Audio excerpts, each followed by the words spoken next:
Buenos días a todos y a todas. Gracias por acompañarnos en la siguiente mesa de debate. Quería también agradecer a la gente que nos sigue por streaming, el que estén con nosotros. Y como sabéis, vamos a hablar sobre soluciones y aplicaciones en ciudades y territorios. Hoy nos acompañan de izquierda a derecha Luisa Fernández de Hispasat. Tenemos por Televesa a Carlos Rodríguez. A continuación, Jaime Jaén, de Fonestar. Y ya pasaríamos con Jorge Manrique, de Arson Metering. Y en el extremo más alejado de mí, que no significa nada, Gabriel Nebreda, de EDP Solar. Como veréis a lo largo de la configuración de esta mesa, tenemos representación de un amplio abanico de ponentes en campos que abarcan desde la industria 4.0, el reto demográfico, las Smart Cities, las energías renovables y la eficiencia en sus diferentes ámbitos. Todo ello ligado con lo que los integradores de telecomunicación tenemos interiorizado, que es la digitalización. Entonces, como el abanico es muy, muy amplio, vamos a comenzar con la primera ponencia, que sería la de Luisa Fernández. Luisa es jefa de producto de Hispasat, ingeniera de telecomunicaciones de formación y con una amplia experiencia dentro de la compañía. Ella nos va a hablar sobre uno de los principales retos que tenemos no solo como país, sino a nivel europeo, que es el reto demográfico y la rotura de la brecha digital. Como sabéis, dentro de la Agenda 2030 de la Unión Europea está incluido como uno de los ejes de acción, que es el de la transición digital y la plena conectividad. Y estamos seguros que, conjuntamente con Hispasat, los integradores de telecomunicación, pues podemos contribuir a la rotura o a la minimización de esa brecha. Sin más, Luisa. Pues muchas gracias, Alejandro, por la introducción, y quisiera empezar mi ponencia agradeciendo a Fenitel la participación en este congreso. Y bueno, yo quería situar un poco el discurso Hoy hemos estado hablando del estado de banda ancha en España. Somos uno de los países pioneros en despliegue de fibra óptica, pero quería resaltar el rol del satélite en la reducción de la brecha digital. Más allá de los programas actuales, como puede ser el único de banda rural, comenzar un poco qué desafíos tiene la sociedad enfocados a la conectividad, ¿no? En primer lugar, la geografía. Pues observamos un crecimiento desigual entre entornos urbanos más industrializados y nuestras zonas más rurales y aisladas. Ese desarrollo desigual pues, directamente repercute en las prestaciones, ¿no? Lo que nos hace que tenemos como dos niveles de digitalización. Hay una digitalización más robusta de entornos urbanos y una digitalización más rezagada de entornos rurales, ¿no? Y también se refleja en el precio. Al final, pues lo que nos sucede, pues llevar despliegues de fibra o otras infraestructuras terrestres a zonas rurales, aisladas, pues tiene un coste mucho más alto que el que supone en una zona urbana centralizada, ¿no? Entonces, creemos que estos tres desafíos de la conectividad, en ellos el satélite tiene un rol significativo porque encajan muy bien con sus ventajas, ¿no? El satélite es una infraestructura que proporciona una cobertura global y da un servicio al 100% de la población bajo su huella. No necesita tiempos de espera para activar ese servicio, ya que la infraestructura está disponible y simplemente se necesita contratar la instalación al personal certificado, y es una tecnología que ha avanzado mucho en los últimos años y es capaz de ser competitiva en precio y en prestaciones. No voy a entrar en lo que es la capa básica de conectividad y el servicio de banda ancha. Hemos tenido un panel focalizado a ello y vemos un poco el rol que tiene el satélite en ese sector. Voy a profundizar un poco más en otras aplicaciones clave, ¿no? ¿Dónde está el satélite en nuestros días? ¿Dónde puede estar? Y cómo contribuye a la digitalización y al desarrollo económico de la sociedad. En primer lugar, en entornos fijos, pues banda ancha, ámbito residencial, ámbito corporativo, pequeñas, medianas empresas. Podemos llevar también esa banda ancha a un entorno comunitario. Pues el satélite es capaz de proporcionar servicios de hotspot Wi-Fi para dar internet a una zona amplia de cobertura, facilitando la conectividad a través de nuestros teléfonos móviles en espacios públicos como bibliotecas, parques, zonas de reunión, favoreciendo la digitalización de nuestras comunidades rurales. Y añadimos también capas de valor sobre esa conectividad. Pues hoy en día damos servicios de teleeducación que pueden a nuestras escuelas rurales, también podemos dar servicios de teleformación. Esto quiere decir que sobre esa capa de conectividad, hoy en día la conectividad es un bien básico. Entonces, ¿cómo añadimos valor? ¿Cómo favorecemos esa transformación digital de la sociedad? Pues vamos a transformar las escuelas rurales, centros de reunión de nuestros mayores para que adquieran competencias digitales y formen parte de este nuevo mundo digital.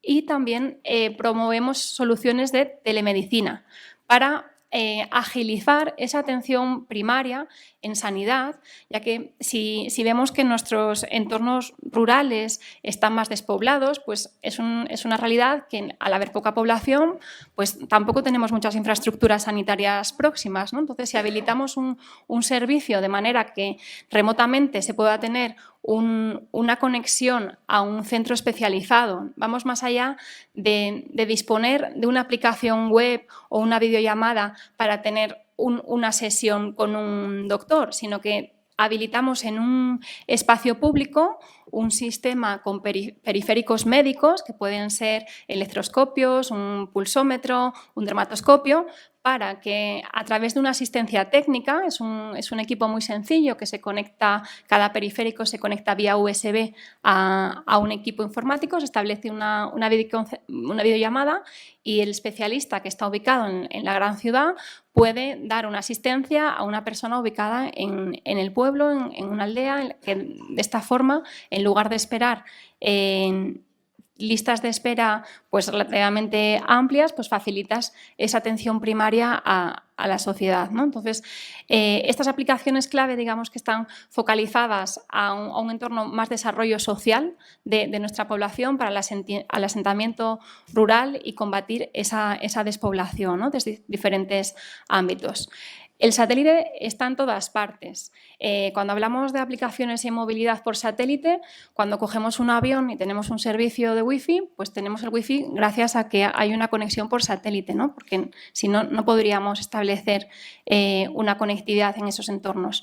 Cuando estamos de crucero y queremos establecer una videollamada con nuestros familiares o amigos, pues también utilizamos servicios satelitales, pero ya no solo para el entretenimiento, también para las embarcaciones en su optimización. Al final, las grandes empresas marítimas son pequeñas industrias que se mueven. Entonces, para ellos, tener conectividad a bordo es clave y fundamental, no solo para la gestión de su barco, para industrializarlo, optimizar sus recursos, sino también para captar a la tripulación que va a estar de media 3 semanas en alta mar.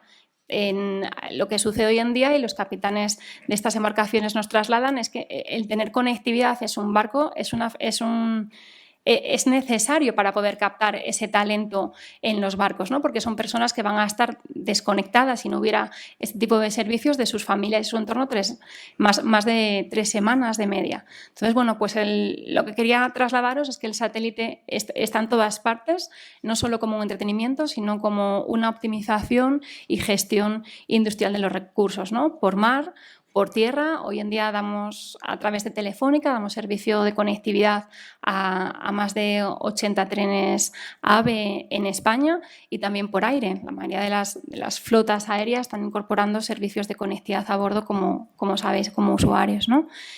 Y otra vertical en la que el satélite es clave es el sector de las emergencias y de la seguridad.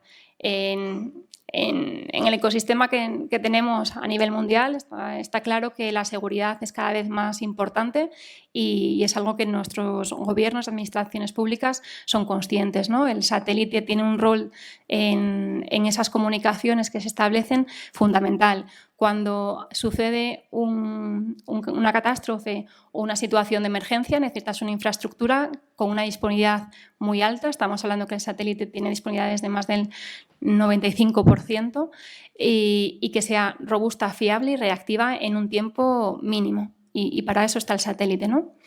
Y bueno, por último, para cerrar mi intervención, quería comentaros que si bien vemos que hay una extensión del 95% de fibra en el territorio, pues esos datos pues, normalmente están focalizados a población, ¿no? Entonces, lo que el satélite promueve también es la digitalización de los territorios, ¿no?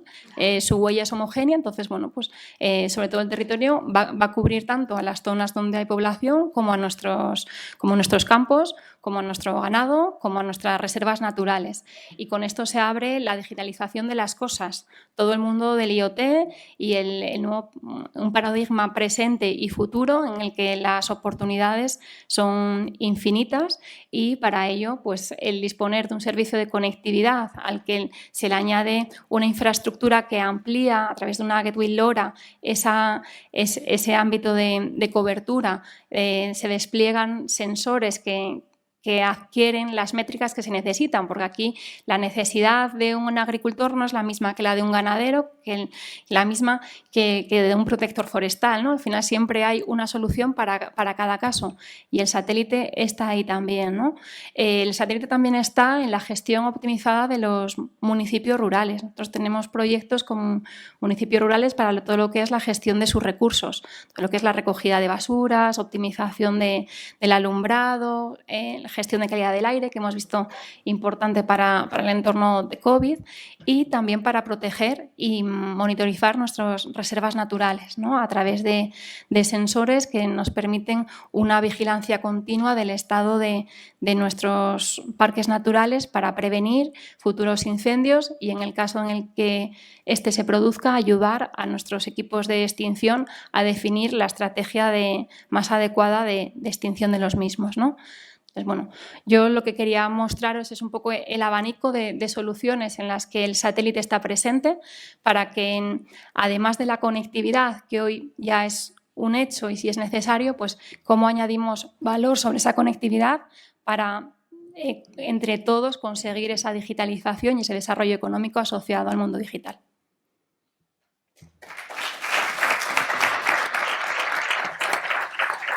Muchas gracias, Luisa. Como has sido escrupulosamente cumplidora con el tiempo, te has ganado una pregunta que me ha surgido durante la presentación y es de las diferentes aplicaciones que has comentado en tu intervención. Teniendo en cuenta eso, ¿cuál crees que es el principal reto en el que se encuentra la compañía Hispasat para llevar a cabo las diferentes aplicaciones? Mira, yo diría que el principal reto es el conocimiento y la visibilidad del satélite en sí.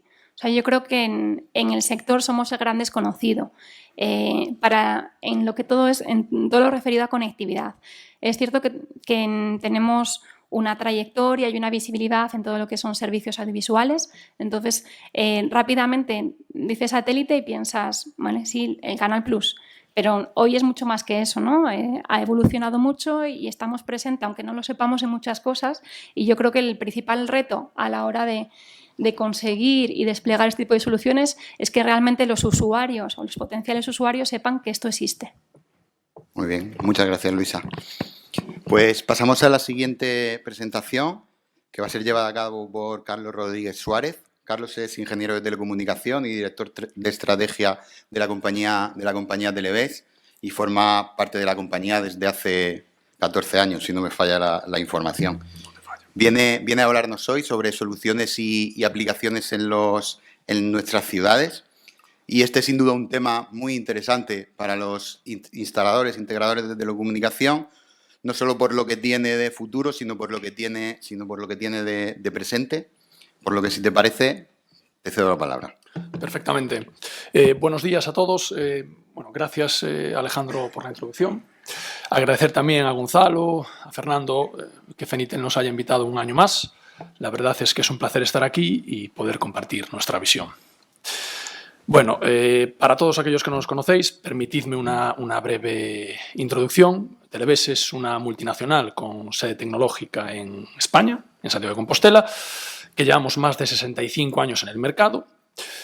Operamos en más de 100 países, con 12 filiales internacionales y una cifra de negocio en torno a los 200 millones de euros. Reinvertimos en I+D no menos de 15 millones de euros anuales y nuestro foco está puesto en el diseño, el desarrollo y la fabricación de productos para infraestructuras de telecomunicaciones en sentido amplio, bajo el paraguas de la Smart City, personalizados edificios, viviendas, pero en sentido amplio.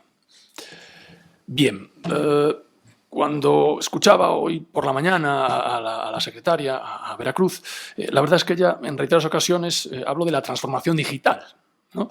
El tema de la mesa son las soluciones y las aplicaciones a las ciudades y los territorios.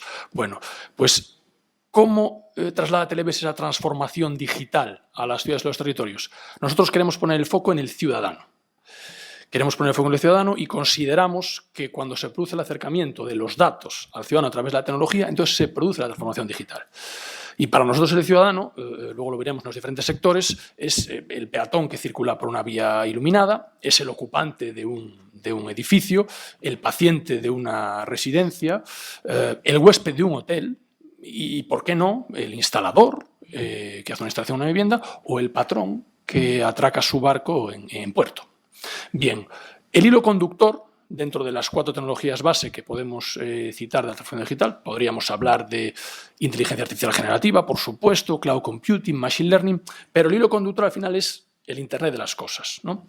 Pues Televés en este caso va a estar tanto a nivel de hardware como a nivel de software. Es decir, vamos a estar en la plataforma de gestión transversal que nos vamos a verticalizar en cada uno de los módulos por sector y también en el hardware asociado. Es decir, vamos a diseñar y fabricar, ahora os enseñaré algunas filminas, producto hardware, y me refiero pues, a nodos IoT, a nodos de radiofrecuencia, pasarelas de comunicaciones, sensórica asociada, elementos de control, es decir, todo lo relacionado para que con el binomio hardware-software poder dar un servicio.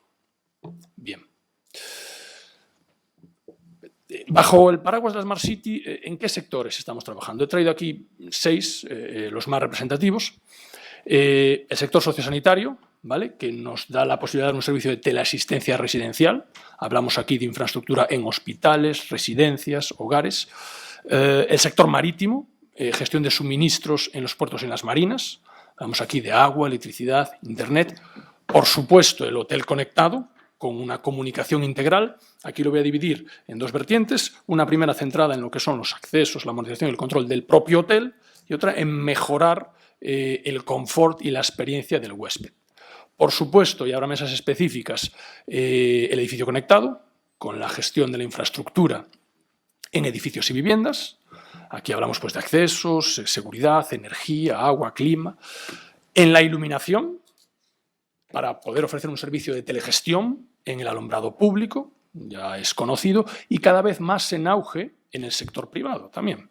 Por supuesto, con la sensórica asociada y, ¿por qué no?, ya que estamos en Fenitel, en nuestro sector más tradicional, el sector de la radiodifusión, el sector del broadcast. En este caso, vamos a dar la oportunidad de hacer una gestión de los dispositivos en la infraestructura de distribución de televisión. Bien.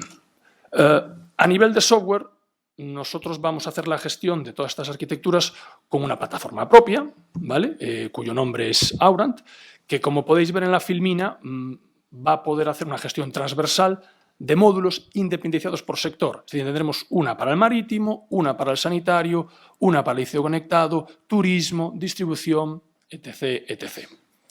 Sin olvidarnos de la apificación de la red, que tanto se habla hoy. APIs de clientes específicas para poder hacer esa interoperabilidad. Bien, ahora, para centrar un poco el tema, voy a enseñar, para los 6 sectores que acabo de comentar, un par de filminas, ¿vale? La primera va a estar centrada en el producto hardware, para un poquito la arquitectura, es decir, lo que, como digo, diseñamos y fabricamos, y luego un snapshot, una captura de la interfaz de la plataforma, que, como veremos, estará particularizada por sector.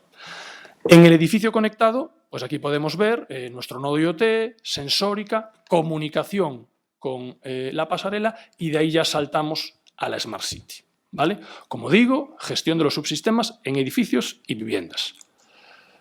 Aquí podríamos una interfaz particularizada, pues control, mantenimiento, alertas, y abajo no nos olvidamos de la señal TDT.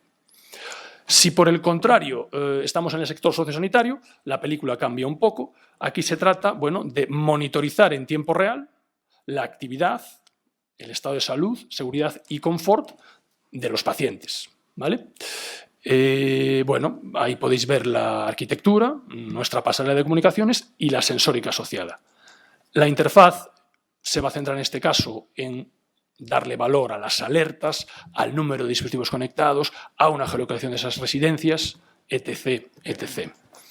Relativo a la iluminación, bueno, pues como comentaba, un servicio de telegestión, alumbrado público y privado. ¿Cómo hacemos esto? Bueno, pues a través de los nodos IoT que van a ir en cada una de las luminarias.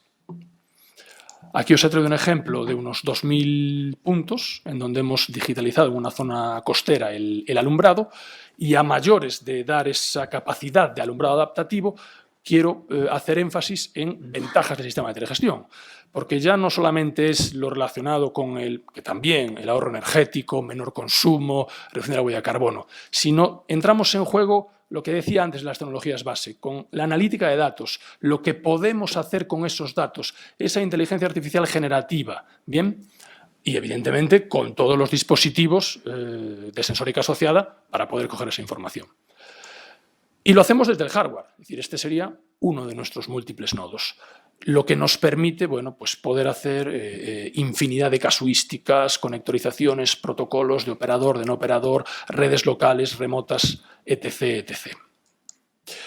Edificio conectado, ¿vale? Aquí ya entramos en el sector turismo. Como decía, en el sector turismo se trata de un servicio de comunicación integral. Por un lado, ser capaz de darle herramientas al hotel para que mantenga, repare, monitorice sus sistemas, sin olvidarnos de la ciberseguridad, y por otro lado, el huésped. Y en el huésped nos interesa su confort, hablamos de clima, información, resolución de servicios, pero también darle una oferta integrada de entretenimiento. Aquí nosotros tenemos una división específica y podemos hablar pues, de cartelería y sección digital, el casting, la infraestructura GPON para llegar hasta la habitación y, cómo no, a través de nuestra plataforma somos capaces de monitorizar los servidores específicos e incluso llegar al nivel de servicio por habitación. No voy a entrar en detalle, era un poco para enseñaros la casuística en general. Relativo al sector marítimo, y aquí quiero poneros en situación, una pequeña conversación de lugar. El patrón llega con su embarcación a puerto, lo atraca. Bien, se trata de ser capaz de monitorizar esa comunicación entre puerto y embarcación. En los barcos eléctricos esto es fundamental. Televes están las torretas, en el software y en el elemento de control. ¿Por qué digo que es fundamental? Bueno, porque nos podemos adelantar a los acontecimientos, podemos ser capaces de prever las averías por sobrecargas, sobrecalentamientos, y eso pues, en el medio y largo plazo es fundamental.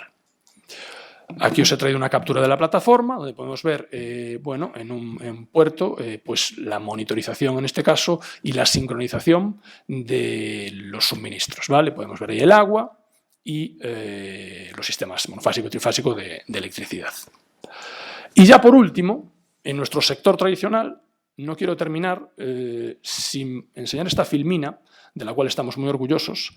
Es una filmina donde podéis ver un mapa global, ¿vale? Tenemos América, tenemos Europa, bien, y estamos monitorizando 12.000 dispositivos de la propia infraestructura de distribución de televisión, ¿vale?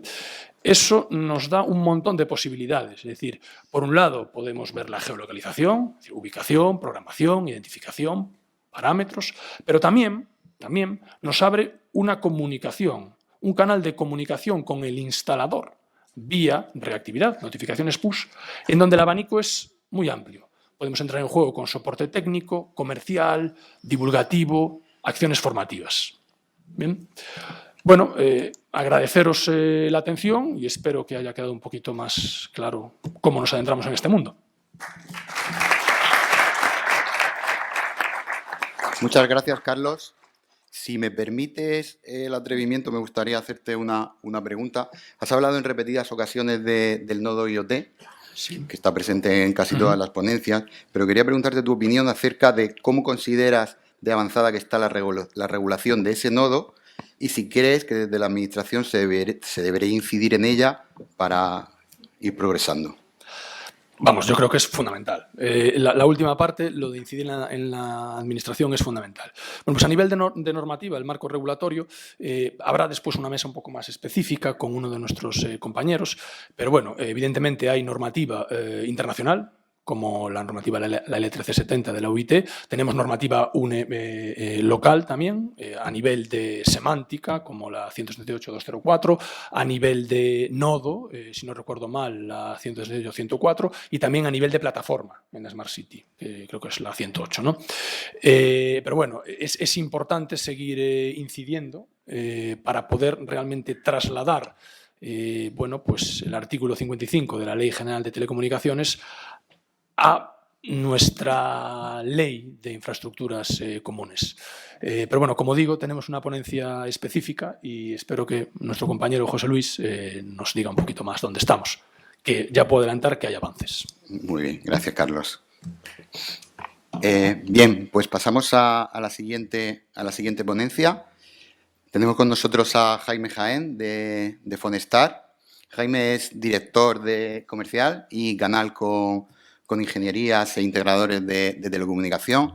Él es ingeniero eléctrico de formación y también pertenece a la compañía desde hace 6 años. Como sabéis, Fonestar es fabricante y desarrollador de productos de megafonía a nivel internacional, presente en infinidad de países. Y hoy viene a hablarnos, vamos a seguir indagando en el campo de las Smart Cities y viene a hablarnos sobre ese capítulo que es la megafonía dentro de las mismas. Jaime, todo tuyo. Bueno, primero, muchas gracias a todos. Yo sobre todo lo que quiero hablar es de sistemas de megafonía y de evacuación para Smart Cities. Es quizá el más olvidado porque de momento en todo lo que son Smart Cities se ha avanzado mucho en iluminación, en videovigilancia y lo que queremos es, pues bueno, el poder llegar más allá y poder meter todo lo que es megafonía para poder acercarnos más al ciudadano, ¿no? Primero quiero hacer un pequeño resumen de lo que son las Smart Cities, aunque bueno, lo sabéis de sobra. Aparte mi compañero ha hablado bastante de ellas, ¿vale? Básicamente es unir lo que es, en pocas veces, es meter en una población comunicar las tecnologías de información y comunicación con el público para mejorar básicamente la coordinación entre ambos, ¿no? ¿Cómo se convierte una ciudad en Smart City? Pues incorporando sensores, redes de comunicación y, por supuesto, analizando datos, ¿vale? De esa manera lo que se puede es mejorar drásticamente la coordinación entre Estado y ciudadano. He traído un caso, bueno, hace unos años, en una población pequeña como Chicago, ¿vale? Se hizo una especie de actuación para, bueno, mejorar el sistema de semáforos de la ciudad. Todo ello, bueno, implicaba, bueno, todo eran bonanzas. Reducción del mantenimiento, reducción del coste, mayor luminosidad en los semáforos. Curiosamente, no tuvieron en cuenta una cosa muy importante, que es la meteorología de Chicago. Nieva muchísimo, hace un frío horrible. ¿Qué ocurre? Que las bombillas incandescentes generan un calor que hacían derretirse la nieve. Las bombillas LED no. Entonces lo que hicieron fue provocar un problema tremendo de circulación en la ciudad y tuvieron que volver a un estado inicial para poder buscar una solución que superara esa nieve que impedía la visibilidad de los conductores, ¿no? En el ámbito de la ciudad inteligente, la integración de la megafonía, bueno, puede mejorar la comunicación pública, la gestión de emergencias y la eficiencia urbana en general. ahora vamos a hablar de unos cuantos aspectos en los que se podría utilizar la megafonía, ¿vale? Por un lado, las alertas de emergencia y seguridad pública, el transporte público, que bueno, a día de hoy yo creo que es una de las patas que más se está desarrollando a nivel nacional. Por ejemplo, si salís aquí en Madrid, en cualquier marquesina de autobuses, ya te dan una gestión de dónde está el autobús y cuánto queda para que llegue. Y la verdad que coincide tremendamente con la realidad, ¿no? Información y eventos urbanos, gestión del tráfico, espacios públicos y turismo y accesibilidad, ¿no? Entonces, a nivel de alertas de emergencia y seguridad pública, pues bueno, se puede utilizar para dar alertas de emergencia proporcionando información en tiempo real al público en caso de accidentes, emergencias, desastres naturales. Y, por supuesto, todo esto, para esto se necesita el meter sensores inteligentes que puedan analizar todos los datos y poder dar respuestas automatizadas. Inclusive, poderle dar cierta inteligencia para que, dependiendo de las condiciones y de los datos analizados, pueda reaccionar de forma anticipada, ¿vale? Luego, a nivel de transporte público, es lo que os he comentado, a día de hoy ya está esto muy instaurado, sobre todo en las grandes poblaciones. Metiendo este tipo de conectándolo al transporte público, paradas de autobús, nudos de comunicaciones, etcétera, etcétera, en el que puedes hablar de horarios, retrasos, percances, cualquier cosa, de tal manera que los ciudadanos estén informados. Como lo he dicho anteriormente, las ciudades inteligentes pueden permitir anuncios automatizados basados en la ubicación de los vehículos y en datos de transporte en tiempo real. Información y eventos urbanos. Bueno, esto básicamente pues para dar noticias de la ciudad y otra información que pueda ser de interés pues para los residentes, los visitantes, etcétera, etcétera. Por ejemplo, esto se puede meter en museos, en eventos a puertas abiertas, etcétera, etcétera. Gestión de tráfico. Aquí se pueden dar información en tiempo real sobre las condiciones de tráfico y las rutas alternativas. Bueno, a día de hoy todos tenemos dispositivos en el coche que te va dando esa información, pero esto es llevarlo un poco a nivel ciudad, ¿no? Y bueno, pues una de las cosas, que se puede hacer con esto es dar información de los cambios en los patrones de tráfico, de tal manera que se puedan ahorrar atascos en grandes ciudades y en pequeñas. Espacios públicos y turismo, pues lo mismo, también lo puedes sobre lugares históricos, eventos culturales para la gente que vaya a visitar una ciudad. Y accesibilidad, pues bueno, utilizando la megafonía puedes mejorar la inclusión de personas que tengan problemas de visión, etcétera, etcétera. Entonces, pues bueno, aquí también podemos luchar un poquito pues por la inclusión de todos los ciudadanos, ¿no?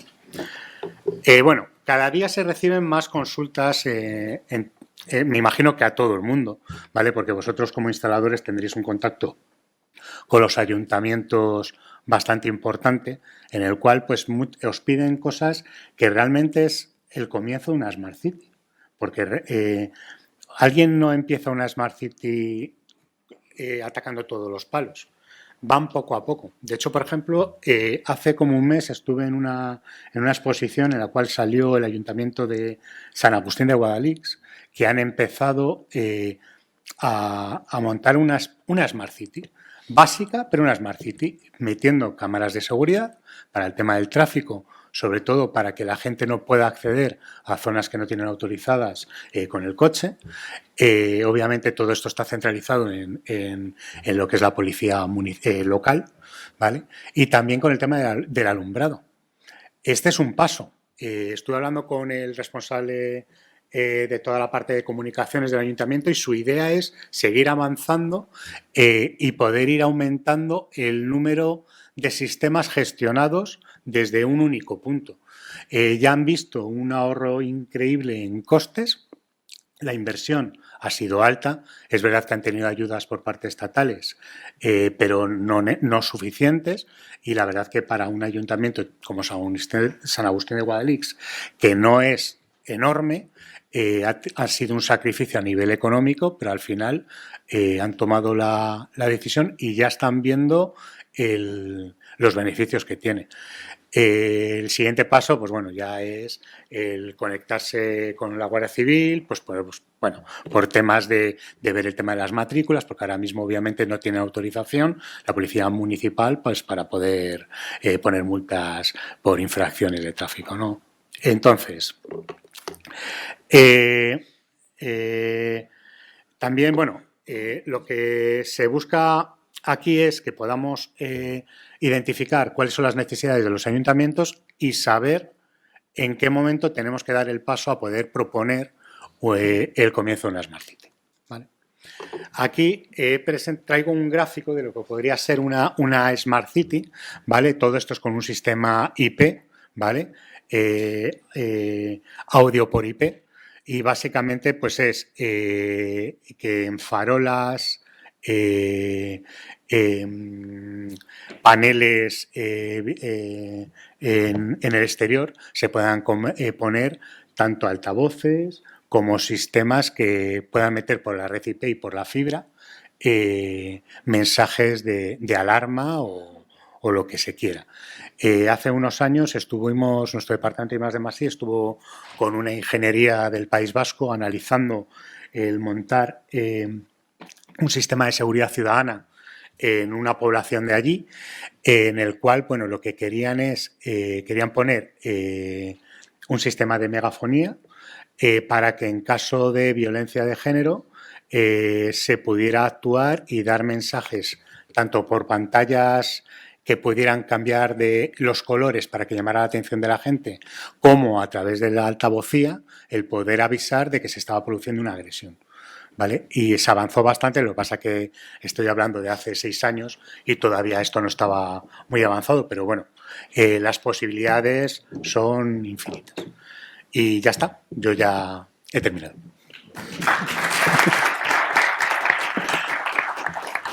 Muchas gracias, Jaime. Muy interesante las aplicaciones que comentas en materia de accesibilidad.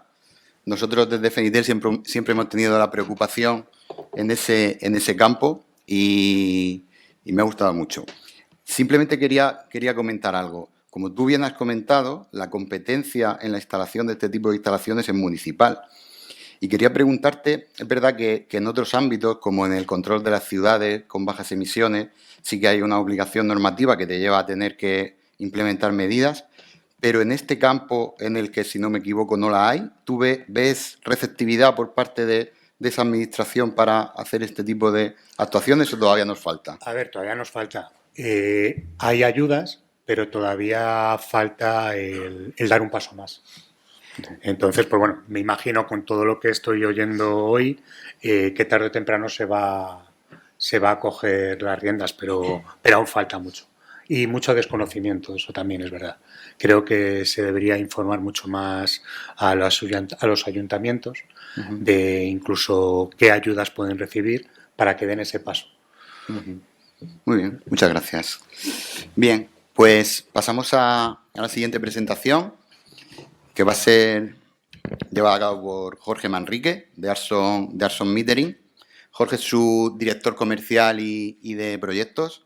Es ingeniero en automática y electrónica industrial en la compañía.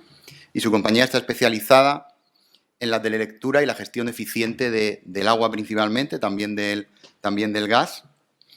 Por lo que nuestra mesa va girando hacia el campo de la sostenibilidad, poquito a poquito, nos vamos inclinando. Es verdad que la digitalización juega un papel importante, pero el ahorro de agua en los tiempos que corren, que como sabéis, la escasez es importante, tiene soluciones como las que nos va a mostrar a continuación. Gracias, Jorge. Muy bien, muchas gracias. Como todos en esta mesa, me gustaría dar las gracias a FENITEL por darme esta oportunidad primero de conoceros, de estar aquí, que nos conozcáis, porque me temo que pocos de los que estáis aquí, por el momento, sabéis quién es Arson Data. Empezar diciendo que somos un proveedor de soluciones de servicios para la gestión inteligente del agua y ya en los últimos 5 años también de gas. ¿Vale? Me gustaría hacer una pequeñísima introducción para entrar rápidamente en faena, ¿vale? En el que, bueno, Arson Data Metering nació como una ingeniería de I+D+I, ¿vale? En el que su core era desarrollar dispositivos de telecomunicaciones, ¿vale? Y el software vinculado a estos equipos. Nuestra experiencia en la realización de proyectos de gestión de agua o de telelectura de contadores bueno, lleva ya 15 años. Tenemos proyectos en muchos sitios, como os comentaré. Y ya en los últimos 5 años hemos dado el salto a la gestión del gas, que nos ha supuesto unos retos tecnológicos porque, bueno, el agua moja, el gas. No quiero hablar de lo que puede ocurrir. Todo nuestro know-how se basa en 3 principales características tecnológicas. Hemos pasado, en el foro estamos hablando de banda ancha, yo ahora voy a pasar al ultrabajo consumo. ¿Vale? Siempre hacemos dispositivos de ultrabajo consumo en el que funcionan con pilas para una mayor disponibilidad de instalación. Todos estos equipos, por supuesto, estamos en un foro de comunicaciones, pues requieren de comunicaciones de larga distancia. ¿Vale? Y para que todo esto sea realizado, bueno, pues disponemos de software que siempre adaptamos a las necesidades de los clientes, de las necesidades de los clientes, disculpar. En este recorrido de estos 15 años me gustaría hablar de que está muy bien hablar de PowerPoint, ¿vale? Todas las soluciones que enseñamos en PowerPoint, pero hay una realidad y es que cualquier producto que se quiera instalar en cualquier cliente ha de ser rentable económicamente o socialmente, ¿de acuerdo? Entonces, ¿cómo hacemos que esos productos o esas soluciones sean rentables? En el caso del metering, después de todo este recorrido, creemos que hay que superar 3 grandes retos, ¿vale? Hablamos de metering como lectura de contadores, por lo tanto, si nos metemos un proyecto de lectura de contadores, el primer reto es obtener el 100% de los valores horarios, en este caso, que nos proporcionan los contadores de agua o contadores de gas. Allá donde estén, entiendo que aquí cada uno está pensando dónde está su contador. Tenemos contadores en sótanos, en arquetas, en garajes, en fachadas, en azoteas, es decir, hay una diversidad tremenda de ubicaciones de contadores. Estos sistemas, por suerte o por desgracia, lo manejan gente no iniciada en la tecnología, gente que suele ser fontaneros, ¿vale? En el que se meten de lleno a un sistema digital. Entonces hay que romper esas barreras, ¿vale? Entonces, esas barreras, ¿cómo lo conseguimos? Haciendo sistemas que sean intuitivos y fáciles de usar, ¿vale? Y un último reto, trabajamos con gestoras de agua o distribuidores de gas, que actualmente ya tienen un trabajo importante, que es proveer de ese fluido, ¿no? Del gas o del agua a sus abonados. Pero es que nos metemos en un proceso de digitalización en el que todas estas compañías han de dedicar los menores recursos posibles, principalmente humanos, a explotar un sistema de metering, ¿de acuerdo? ¿Cómo apoyamos o cómo ayudamos a superar esos grandes retos? Lo primero de todo es ofrecer el 100% de cobertura allá donde estén esos contadores, ¿vale? Nosotros en todo este recorrido llevamos desarrollando múltiples dispositivos. El último, ya desde hace 5 años, es nuestro gateway solar LoRaWAN, que es capaz de poder ser instalado donde se requiera. Esto es fácil. Para dar el 100% de cobertura tendré que montar mi red de acuerdo a donde estén esos contadores. Por lo tanto, montaré tantos gateways como sean necesarios para ofrecer esa cobertura en todos estos dispositivos. ¿Cómo lo comprobaremos? Bueno, pues con herramientas que nos permiten chequear el nivel de cobertura y la calidad. Y no nos olvidemos del factor humano. Todo esto va a ser montado, evidentemente, en la red por personal especializado, pero esos medidores, esos contadores de agua van a ser instalados por los mismos fontaneros que hasta ahora formaban parte de la plantilla de la gestora de agua. Entonces, hay que involucrarles, hay que formarles, hay que enseñarles a que a partir de ahora ha de digitalizarse este proceso. Segundo reto, tiene que ser sencillo. Entonces, ¿cómo metemos las comunicaciones en un mundo de fontanería? Bueno, en este caso, haciendo un software sencillo y orientado a las necesidades de estos fontaneros.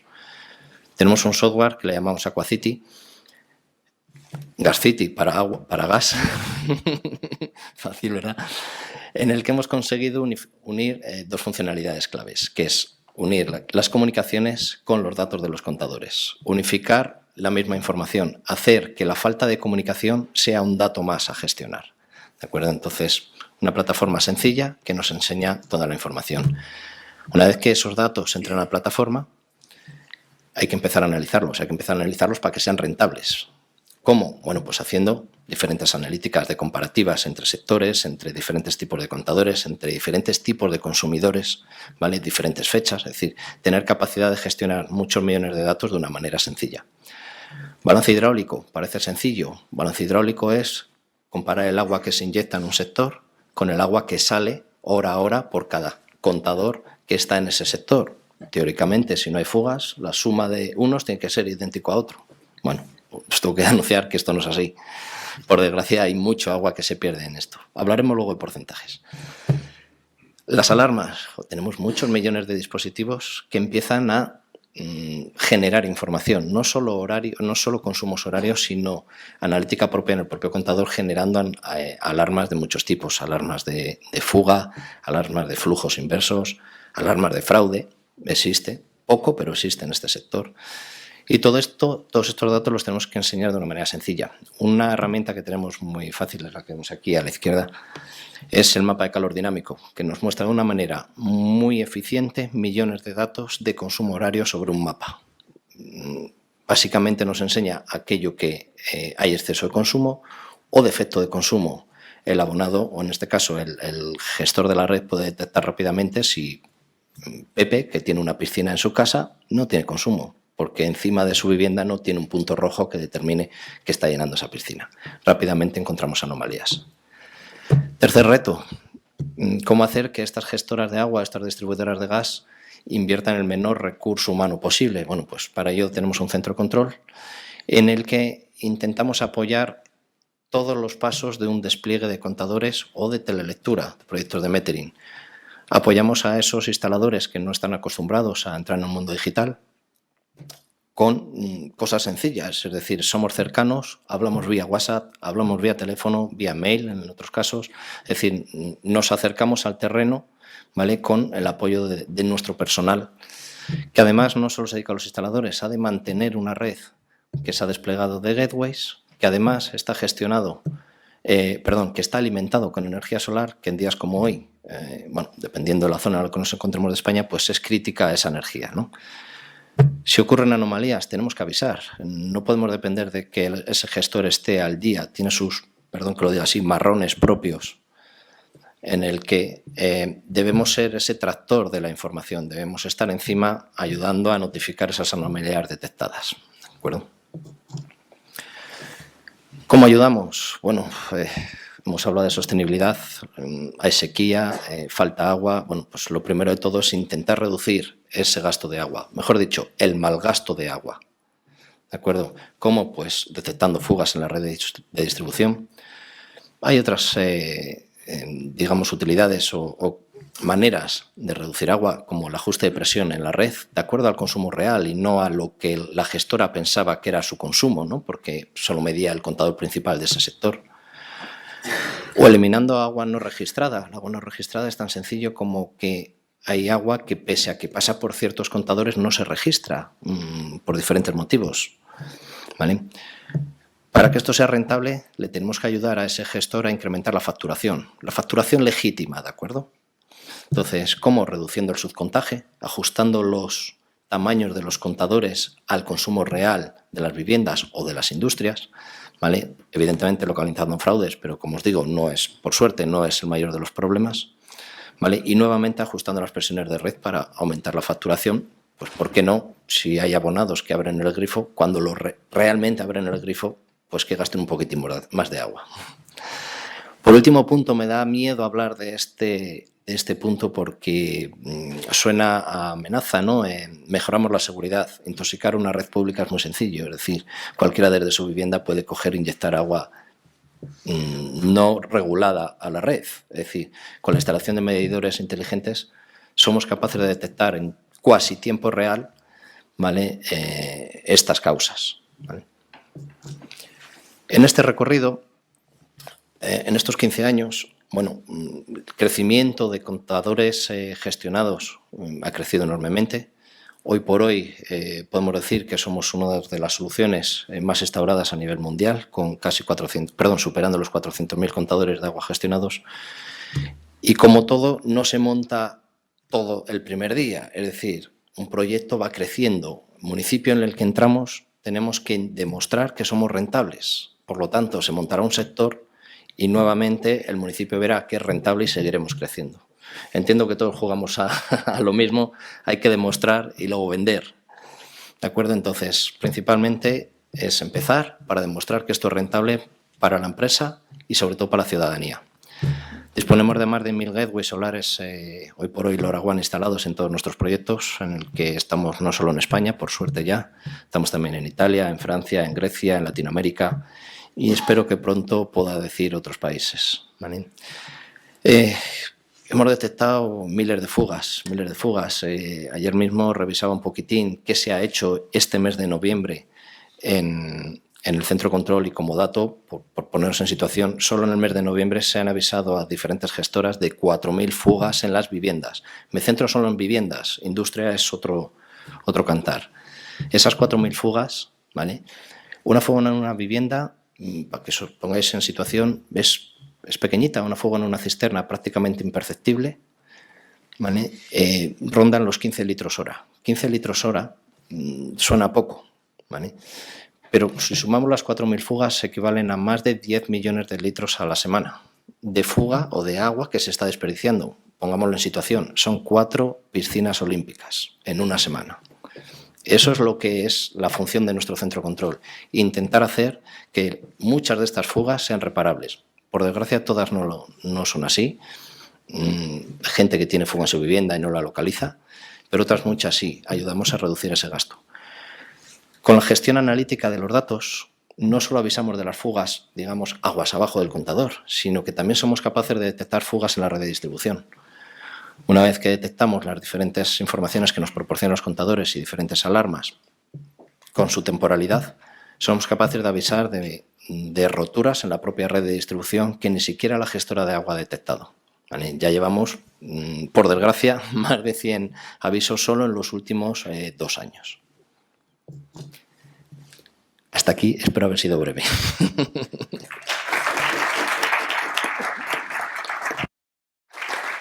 Muchas gracias, Jorge, sobre todo por poner de manifiesto una sinergia que a veces no es tan evidente entre las telecomunicaciones y la sostenibilidad desde el punto de vista de la eficiencia en la gestión del agua. Tengo que acelerar un poquito porque nos comemos el tiempo, entonces voy a pasar directamente a Gabriel, que lo veo en el otro extremo. Para los que no lo conozcáis, Gabriel es de la compañía de Solar, es ingeniero industrial de formación. Si me permite, yo creo que ya casi ambientólogo de vocación, porque lleva ligado al mundo de las renovables pues, prácticamente desde que llevaba chupete. Y tanto él como Fenitel somos conscientes de que la causa que tu compañía está llevando a cabo, el cambio del modelo energético que se está produciendo, es importante para todos y de ahí que tratemos siempre de apoyarte en tu difícil tarea y esperamos que hoy nos hables algo sobre el nuevo modelo energético al que vamos, cómo tenemos ese mix de la energía configurado y sin más te cedo la palabra.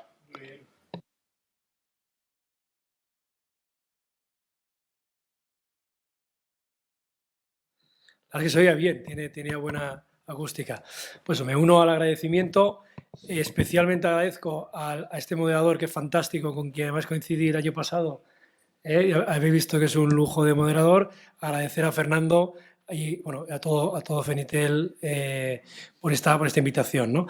La verdad es que yo soy un profano absoluto del mundo de las telecomunicaciones y ser un profano tiene muy pocas ventajas, la verdad, en general, pero tiene una que es un privilegio que igual muchos de vosotros no podéis disfrutar, que es el privilegio del asombro, ¿no? Yo he escuchado la mesa anterior y la verdad para vosotros igual son cifras que ya son parte del paisaje, pero joder, lo que se está diciendo, y perdona por la palabra, pero cifras como que España es el tercer país del mundo en penetración de fibra, como que 9 de cada 10 españoles tienen acceso a 100 megas.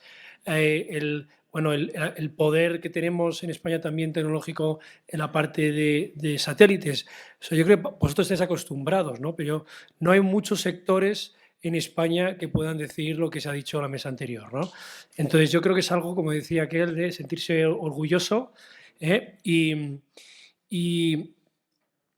si en los próximos 15 años en el sector de la energía conseguimos el desarrollo que habéis conseguido en el sector de las telecomunicaciones en los pasados 15, yo creo que dejamos una España absolutamente irreconocible. ¿Vale? Absolutamente irreconocible. Voy a daros ahí algunas ideas de cómo puede pintar, ¿no? Pero al final yo espero que los próximos 15 años este país pues, siga teniendo un desarrollo económico. Espero que el futuro nos depare pues, prosperidad. Y esa prosperidad, dice la historia, que suele venir acompañado de un incremento de la demanda energética, ¿no? Entonces, espero que nos espere depare un futuro con abundante energía, pero esta energía, además de ser abundante, tiene que ser asequible, tiene que ser más barata para que nuestras empresas sean más competitivas y tiene que ser más limpia. Y esto es básicamente lo que tanto se habla ahora, que es la transición energética, ¿no? Que es conseguir mucha energía, que sea muy barata y que sea absolutamente limpia, ¿no? Si me permitís, voy a dar dos datos de EDP para que nos ubiquéis, para quienes no nos conozcáis, y ya sigo con lo que quería decir, ¿no? Tengo aquí el mando. Bueno, EDP es una empresa eléctrica multinacional, el cuarto operador del mundo de parques eólicos, absolutamente centrada en la generación eléctrica, especialmente renovable, ¿no? Vamos a invertir 24 billones de euros en este plan de negocio de 5 años. Tenemos el objetivo de ser la única empresa eléctrica del mundo, ser 100% neutral en carbono, y además pues, nos acaban de otorgar el título, que siempre es un placer recibirlo, de la empresa más sostenible del mundo, ¿no? Pero yo no vengo a hablar de grandes centrales, sino vengo a hablar de generación distribuida, ¿eh? En EDP, además, coincide que es el líder en autoconsumo solar en España, somos el líder en autoconsumo solar en Portugal y, aunque suena un poco vanidoso, pero también somos el líder de generación distribuida en el mundo, con más de 2 gigavatios, casi 2 gigavatios de potencia de generación distribuida, ¿no? de paneles solares. Paneles solares en empresas y en casas, en viviendas. Quiero daros algunas claves de la transición energética, ¿no? La primera es que las renovables es la fuente de energía más barata. Yo creo que esto ya no hay que decirlo, yo os he dicho un montón de veces y ya poco a poco nos lo creemos, ¿vale? Es algo relativamente moderno y reciente, pero es algo, bueno, que sin esto pues sería difícil que seamos tan conscientes del problema climático, que incluso que sin ser más barato invirtamos tanto en renovables, ¿no? Pues sí, es la fuente de energía más barata. No lo es en Groenlandia, antes habéis hablado de Groenlandia, lo es en España. España es la región de Europa con más radiación solar. Somos la Arabia Saudí de la energía gratuita, del sol y del viento, ¿vale? Eso es el punto principal. Después, el segundo, oye, con este potencial, el objetivo que tiene España es entre la eólica y la solar que representen el 80% de la producción en el 2050, ¿no? ¿Y esto qué es? Esto es introducir una energía intermitente en un sector que estaba controladísimo, estaba a mesa puesta, no había por qué desordenarlo, pues vamos a desordenarlo y ponerlo patas arriba, ¿no? El 80% de la energía va a ser intermitente, va a ser renovable. Otro elemento, ya si el anterior era disruptivo, el siguiente es absolutamente revolucionario, ¿no? Y este no se lo esperaba nadie, que es, para el 2050, 1/3 de la potencia va a estar instalada en el lado del cliente, ¿vale? En el mundo, a día de hoy, en el mundo, y esto ha ocurrido en los últimos 3 años, no más, la mitad de toda la instalación fotovoltaica solar que se instala en tejados de empresas y en casas. La mitad. Esto hace 5 años igual era un 2%. Pues imaginar el crecimiento, ¿no? Y eso introduce a este desorden que hablábamos antes de tener centrales que son intermitentes, le mete el desorden más absoluto, que es el negocio del B2C, que yo creo que aquí sabéis mucho del negocio de B2C, que ahora hablaremos, ¿no? Pero bueno, entonces todo no puede ser desordenar, todo tiene que también traer tecnologías que ordenen el sistema y que ayuden a tener una estabilidad en el sistema, ¿no? Y por eso es clave, y hablaremos un poco de la capacidad de almacenamiento de las baterías. Nosotros en EDP Solar ya vendemos prácticamente un 25% de las instalaciones fotovoltaicas ya tiene una batería residencial. Vamos a hablar de ellas. Esto es, en Alemania, más o menos el 60% de las instalaciones fotovoltaicas tienen baterías. En Estados Unidos, o sea, en California, en UK, ya es el 90%, ¿no? Ya viene el pack, ¿no? El solar y la batería, que lo que no consumes te lo llevas con esa batería a otras horas del día, ¿no? Entonces, ¿cuál es el desorden que estamos creando, ¿no? Entonces, el dilema de la transición energética hace 15 años era que era muy cara. La solar y la eólica eran muy caras.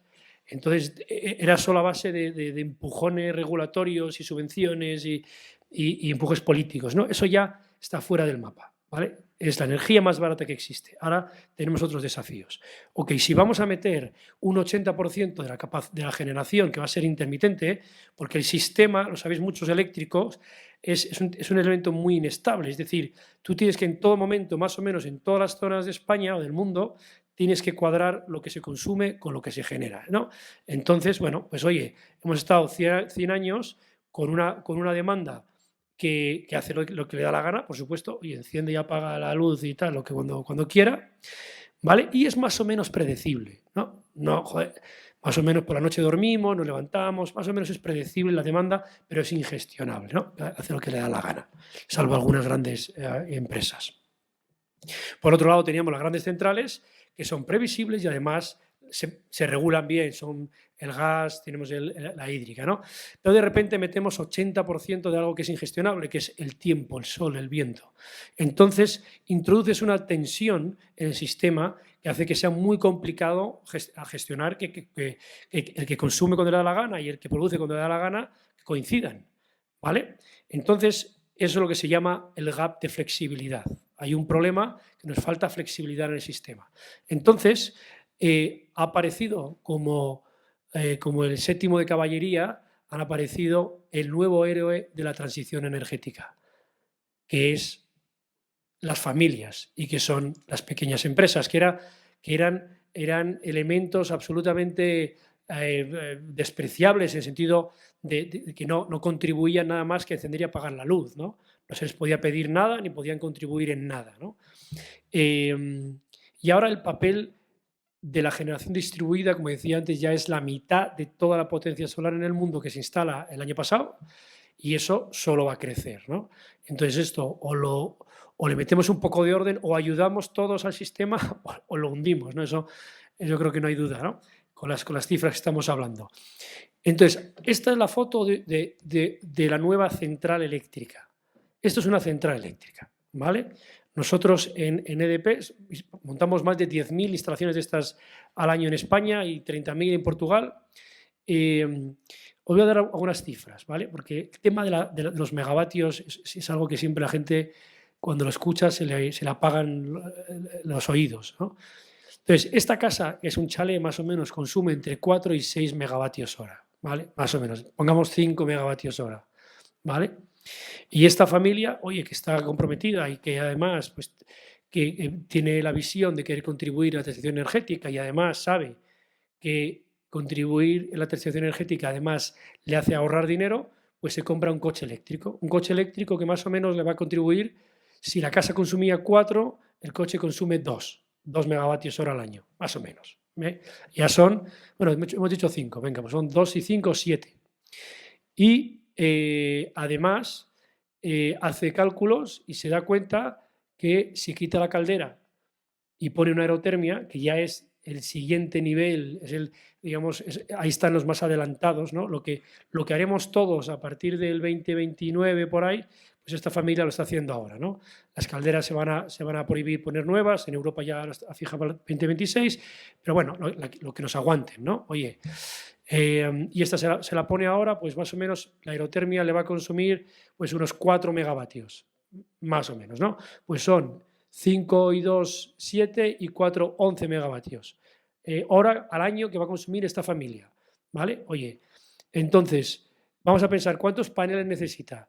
Pues si son 11 megavatios y en Madrid más o menos tienes una radiación de 1,5, es decir, que 1,5 megavatios hora por cada megavatio que pongas, o kilovatios si quieres, pues divido entre 1,5 y me sale 7. 7 kilovatios. Bueno, pues esta familia se pone 7 kilovatios, que son como 14 panelcitos de estos, y es prácticamente autónoma. ¿Vale? ¿Qué quiere decir? Que autónoma matemáticamente, no físicamente. ¿Vale? ¿Qué quiere decir? Quiere decir que genera lo mismo que consume, que ya es un paso. Es un paso. Ya no tenemos que poner otra central de gas en algún lado, ¿no? Entonces, oye, para contribuir, además, esta familia estaba cansada de los vaivenes del precio de la energía y de la volatilidad y le parece ya suficiente con tener la hipoteca variable, lo que quiere es tener la hipoteca fija de su electricidad. Y quiere olvidarse. No tiene sentido que mi electricidad valga 500 euros un año y el año siguiente valga 50. Bueno, entonces se compra una batería. Entonces dice, oye, yo todo lo que genero y que no consumo lo meto en la batería y me lo llevo a otras horas. Los clientes de EDP Solar que tienen una batería, más o menos, en media más o menos, tienen una autarquía, que le llamamos, una autarquía es la dependencia, la independencia de la red entre el 85%, 85-90%. Es decir, que va a consumir y siendo o sea, ha multiplicado por más de por 2 su consumo con esta transición energética, pero solo consume de la red un 10%. Pues consume la red un 10%, pero ya otro 10 o 15% ha vertido la red. Él es más o menos neutro. Pero entonces, esto que bueno, pues puede parecer como hace 15 años cuando alguien diría que en España 9 de cada 10 personas tendrían 11 megas, ¿no? Pues esto va a ser el futuro, ¿no? A ver, la siguiente slide, sí. Y esto requiere me gusta mucho la palabra que usáis aquí en el sector, que es la palabra despliegue, ¿no? Depende de un despliegue absolutamente brutal. Estamos hablando, pero no un despliegue, aquí estamos en Fenitel, un despliegue técnico, unas capacitaciones, un volumen de ingenieros, unas empresas especializadas no solo en solar, sino en electricidad, también en gas, porque hay que quitar la caldera, yo creo, hay que poner una aerotermia, pero bueno, hay mucho conocimiento que es necesario, muchos profesionales y muchísima inversión. Va a ser probablemente después de la hipoteca de la casa la mayor inversión que una familia va a tener en los próximos 15 años, ¿no? Que va a ser su transición energética, el coche eléctrico. No cuento los niños porque los niños es gasto, me refiero a inversión. Entonces, bueno, pues oye, yo creo que tenemos... No sé, ahí, aquí. ¿Esto es una utopía o no es una utopía? Bueno, pongo unos pocos números y ya termino. Oye, en España hay como 27 millones de edificios, ¿no? Entre chalets, pequeñas empresas y edificios, ¿no? Oye, hemos calculado cuál es el espacio del tejado disponible. Pues son 3.700 millones de metros cuadrados, bueno, lo que sea, ¿no? Y ahí le quitamos, solo de esto, asumimos que un 25% va a ser útil, va a ser posible instalar algo ahí, ¿no? Entonces, nos cabrían como 154 gigavatios pico de potencia solar solo en los tejados.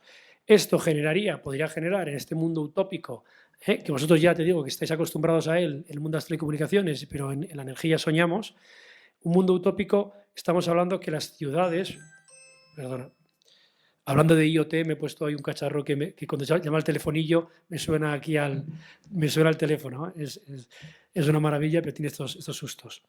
Entonces, pues podríamos generar en España 229 teravatios hora y la demanda en España es menos de la mitad. Es decir, la utopía es más que posible, físicamente es más que posible, eso sin contar poner ni un solo panel en el suelo, que ahora pues hay gente que está más a favor, genera un poco más de conflicto, ¿no? Esto es solo aprovechar los tejados que están disponibles. Y bueno, por último, os decía que la transición energética, la generación distribuida, el nuevo héroe van a ser los ciudadanos, va a ser la clave de la transición energética, ¿no?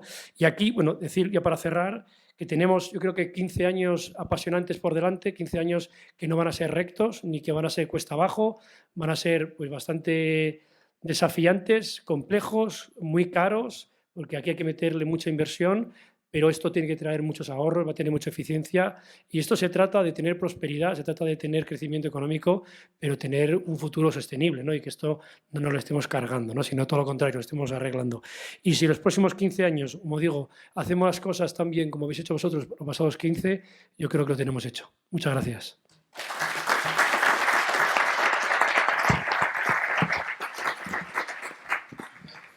Te voy a hacer una pregunta malvada, que quizá no debería hacer, pero te la haré porque es un sufrimiento que parte de ¿Tienes la... goteras en casa? No las detecta por aquí. Es un sufrimiento que padecemos los instaladores de la asociación. Y es referente al tema de la tramitación con las compañías distribuidoras de las comunidades energéticas y de los autoconsumos colectivos. Como no quiero que me echen desde la organización, si puedes responder brevemente, simplemente si tú piensas que estamos avanzando o que estamos todavía... Vale.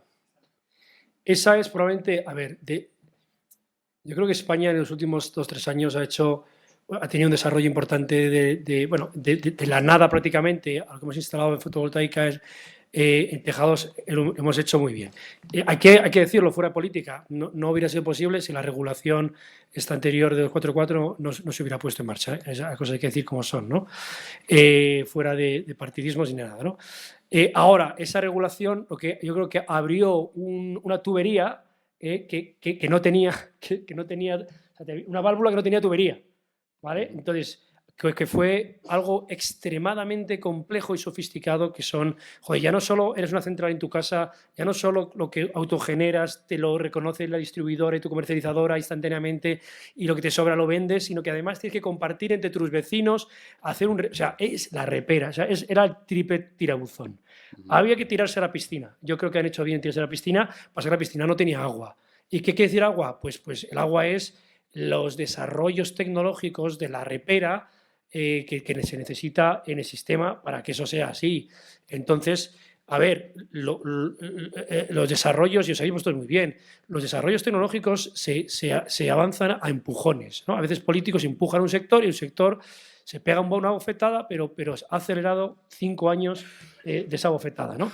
Entonces, las empresas distribuidoras ni estaban preparadas, ni estaban mirando ahí, ni tenían los sistemas, ni tenían los procedimientos, ni la regulación. La regulación que parecía que permitía técnicamente esto estaba escrita en el detalle como para que sea posible de verdad, ¿no? Entonces, pero lo que ha generado, que ha sido, yo lo llamé el asalto a la Bastilla, me invitaron la CNMC a hablar sobre esto. Y yo dije, esto es el asalto a la Bastilla, ya la revolución ya se ha generado, ya más os vale que lo arregléis y que sea posible, porque ya habéis generado la expectativa de que es posible el autoconsumo colectivo. Como no lo hagáis, os van a entrar y os van a quemar. Entonces, tenéis pues un año o 2 para que toda la regulación de detalle del sector, todos los protocolos de comunicación y sobre todo las empresas distribuidoras, que eran empresas muy de cultura, son empresas de cultura más de seguridad y menos de disrupción, pues de repente les ha disruptado y de repente para que seáis un detalle, su equipo de atención al cliente, que estaba acostumbrado a hablar con pues, un puñado de empresas, últimamente con algunos, empresas más pequeñitas de ingeniería, que ya les parecía deshonroso hablar con empresas pequeñas, ¿no? Pues de repente les llama hordas de ayuntamientos, pueblos, personas preguntando por esto y claro, están absolutamente saturados, ¿no? Entonces yo creo, y yo soy digamos una víctima, Nosotros montamos la primera barrio solar en España y lo hemos inaugurado lo montamos hace 2 años, lo hemos inaugurado hace un mes. Ha sido una auténtica pesadilla.